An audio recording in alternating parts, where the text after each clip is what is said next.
G'day guys and welcome to another episode of the Odd Couple Statue Reviews. This is Jason. And this is Adrian. And today we're going to be doing Skeletor, premium format exclusive from Sideshow Collectibles. We'll be right back.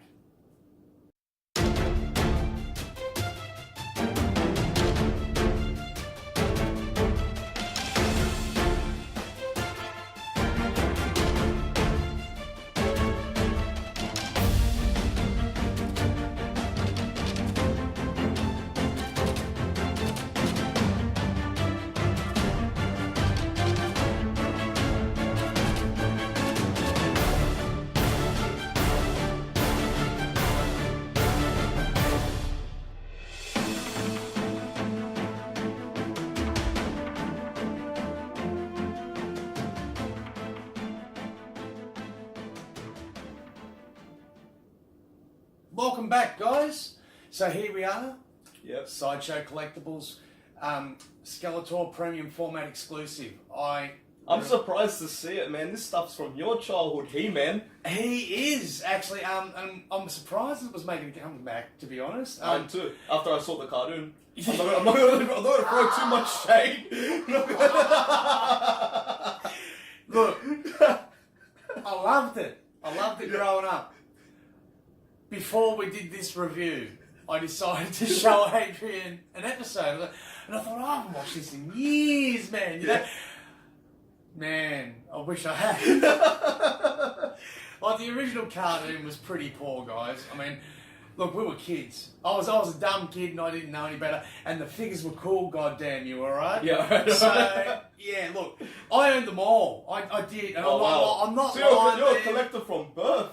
You're a collector Look, from my mum birth. spoiled me with that. Like, Yeah. she knew that I loved He-Man, so I had like about 4 He-Men, 3 Skeletors. I even had Stinkor, man, and no one liked Stinkor. They bought out a character that actually stank. Like Yeah, okay. Alright. and wondered why it didn't sell. Well, You know, like, and then I got Moss Man, which must have been stored in humid conditions, and the moss had all just like, it was just basically a naked green dude. But look, I digress. We're talking about this. But before we go into information on the statue, I'm just wondering, why is He-Man making a comeback now? Like, Well, what is it? Okay, well, I've got to tell you the story, okay? So, Mattel, originally the makers of Barbie, okay? So we're talking dolls here, we're not talking statues. Yeah. So, with the Barbie dolls, they wanted to bring out a line for boys, okay? And they came up with this idea of doing He-Man and the Masters of the Universe. Now, a big, strong man with swords and stuff like that, basically a rip-off of Conan, but a child-friendly rip-off version of Conan, right? So that, and he had to fight like an evil sorcerer and his minions and stuff like that. Yeah. So, basically, that was how it came about. There wasn't much of a backstory. It was a fanciful, far-off kingdom. He-Man was the prince by day, and you know, no one knew that he was He-Man. He'd grab this sword of Grayskull, hold it aloft, and say, "I have the power," and by the power of Grayskull, and this lightning would come down and transform him into a big muscly beast. Turn his cat into a And super turn his- cat. yeah, which I know you had great fits of laughter. What was at. the name? What was the cat's name The again? cat's name was Cringer. Cringer. Yeah, but he became Battle Cat Man. That's what Battle Cat Man. Battle Cat. Battle Cat. Battle Yeah. Cat was where it was at. So yeah, so basically, in that one, it was really just, and the cartoon was like pretty cheaply made and pretty quickly put together by a company called Filmation, and they were pretty much renowned for using the same splices of footage again and again and again and again, you know, Yeah. instead of, because it took too much effort to actually draw any scene. So yeah, there was a lot of that sort of stuff going on, and it was always that corny, you know, here's the lesson at the end of this, kids. Did you understand the lesson of today's show? You know, it was one of them ones, okay?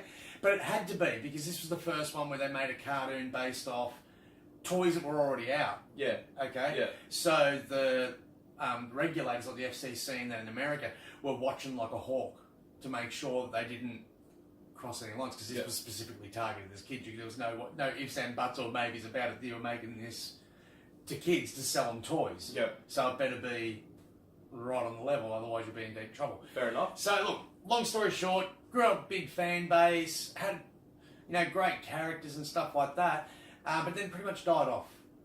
Okay, other things took over, Transformers, G.I. Joe, stuff like that. So competition. yeah, so it sort of fell to the wayside until I think it was about 2002. DC Comics bought the rights from Mattel. So that explains it. And well, look, there was always potential, potential in the storyline. Like you know, when you got characters that are iconic and that, you can always rejig the storyline and stuff like that. Well, that's what DC and Marvel do with the different universes exactly, all the time. So what DC did with him was they actually, like, we're just talking Skeletor here because we're not talking He-Man and the rest, guys.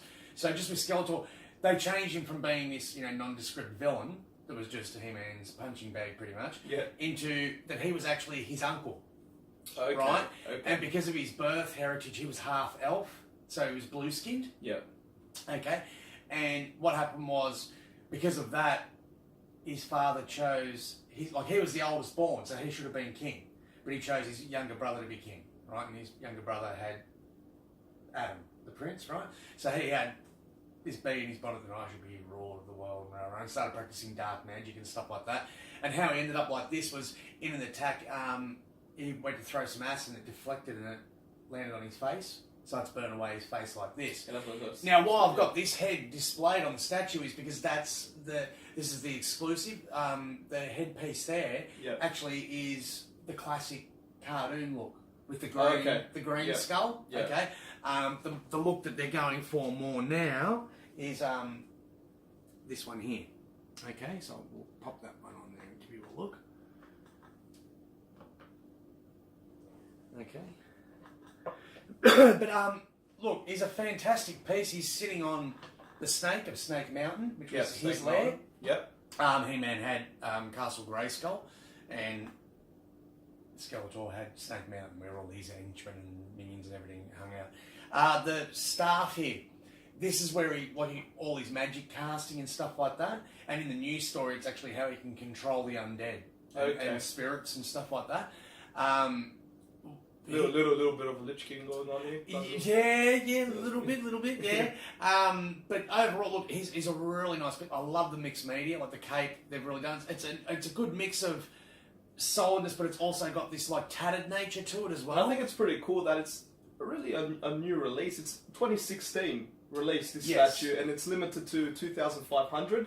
Now that's the exclusive. Now the exclusive sold out, but you can still get the collector's. The collector's edition is still available. Yeah, guys, I suggest you get on it. I think there's free US shipping or free global shipping at the moment on it. Makes it even better. Yeah, actually. That and the He-Man you can get as well. So yeah, but look, overall, I've got to say I'm really impressed with the piece. I actually own Snake Mountain, so when I saw the base, I knew what it was meant to represent straight away. Yeah, like it's cool that they made something to represent. Well, look, the old one was awesome. You know, it had a microphone. Yeah. Attached, so you know, like you play with your toys and stuff and march them up, you know, and you shall not pass, you know, and stuff like that. But it'd say it in like a creepy voice and everything, and it was like a voice modulation. The only toys I have now is DLCs by Activision. So you know, poor me. How sad. Back to the statue. Yeah, so the base, awesome giant snake representing Snake Mountain. Story behind it pretty good, and anyone that was in the He-Man, which most viewers probably would know about him, would see that also. If they're into him at all. Yeah. I like the sword. He-Man's sword on the back. And it's really well attached too, guys. It's attached with a nice magnet too, so it doesn't just like slot in there. It looks like just a key-in piece, but there's actually a magnet that holds it in there as well, so that's absolutely fantastic. One thing I did want to mention too, guys, like I'm not a big fan of PVC. You know, when I hear, I'm one of these people that, you know, when they say, oh, it's a PVC statue and stuff like that, I'm a bit like, oh God, you know, it's going to be a cheap piece of plastic and stuff like that. But keep in mind, it's a piece like this that actually changed my opinion, because now this is a polystone and PVC statue. Yeah. Okay. So look, the base is all polystone. The statue itself is all polystone. The head's polystone. The hands are polystone and stuff.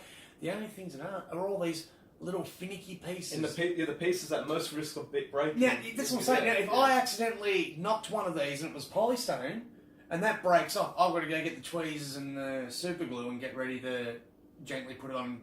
Hope to God that I put it on the right way, and that, because otherwise I've got to re-break it again. Yeah. It probably won't be a clean break. Mm-hmm. Okay? Now with this stuff, you'll see here, it's actually got some wiggle room, guys. Some more flexibility. You know what I mean? So if it actually knocks on something, and it's not going to snap, it's not going to break, you know? And that's all it is. It's just to basically and it gives them a bit more, how can I say, a bit more artistic freedom when it comes to the little finicky things. Yeah. You know, another one that I had another review that we've got with the PVC in it is Cheetah. Mm-hmm. Okay, so with Cheetah, you'll actually notice the leaves and stuff like that on her base because they overhang the base, so they're liable to get caught on things and stuff like that. It's just really thinking out the box and deciding to go that way just to prevent damage. It's also mainly to prevent damage in shipping. Yep. And also in handling. Yeah, well, shipping I think is the most risk because, man, how many times have people reported such as being broken on delivery? Look, I see the pictures all the time on Facebook and stuff like that, and I cry for you guys. You know, I see these. It's like the further away you are, the more risk you have. Well, look, you know, lucky me, I live here in Australia, and everyone that I've got from Sideshow has arrived quickly, promptly, and in great condition. I've never had a breakage yet, you know, so...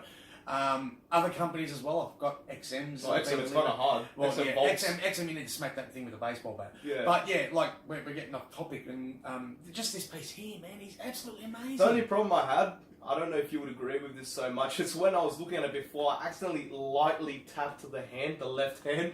Seemed a bit. I don't know if that's purposely have the flexibility like what we've been saying previously. Yeah. Or no. It seems like I nearly broke it. I will give you that. Like, where I think they could have actually solidly cast the hand on the arm. I don't see why they have to. But put yeah, it it is a detachable arm. You know, for some reason. Yeah. So like, if you, I don't want to like. I was thinking, man, what if I knock it and it falls off? I don't want to be like. On the plus side, if you were a person that enjoyed your customs and that to your statues, like you like to buy your statue and then buy, like muck around, like you're actually artistically inclined and can do this thing, or someone who is, and you get like little additions and stuff.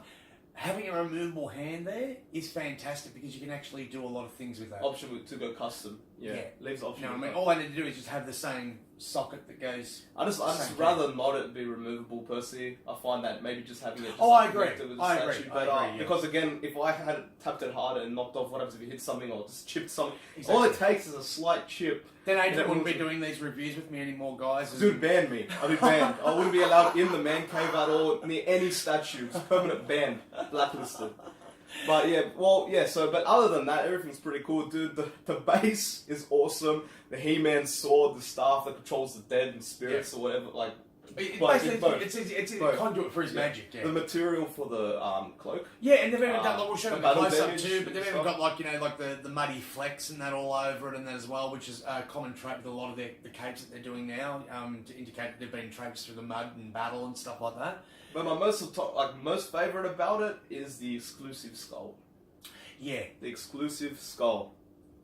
That looks badass. Yeah, because that's the original. I mean, look, and I'm going to try and do a piss poor imitation of it, but the the laugh he's got, like, I'll still remember that laugh at the end of every episode, sort of thing. That was pretty piss poor. Don't go I won't be doing that again. Don't go in voice acting. Don't worry, Kevin Conroy, your job as Batman is safe. But yeah, basically, look, yeah, I'm overall really impressed with the piece. Yeah. I'm going to give him a solid 9. 9. Yeah, 9 out of 10. 9.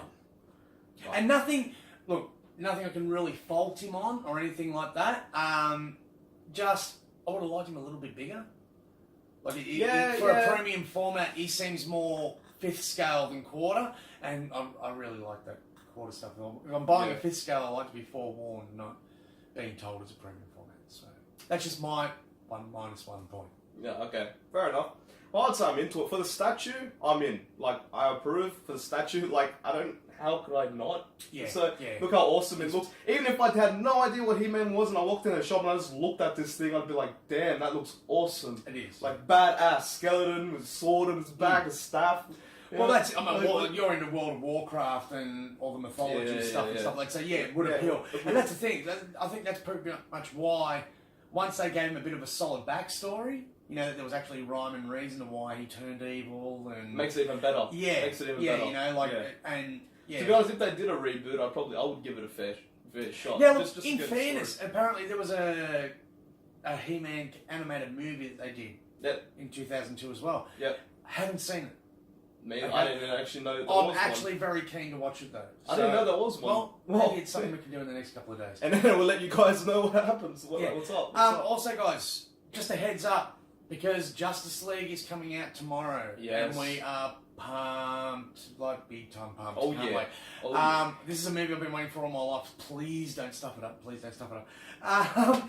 Basically, we'll be starting the reviews of our Justice League characters after this review this week. It's a bit fitting. Yeah, so we're going to start doing probably the Superman, Alex Ross comic book Superman. Of course we're starting. So- we're starting with the Superman. Of course. Well, who else could you start with? Batman. Well, we get to him.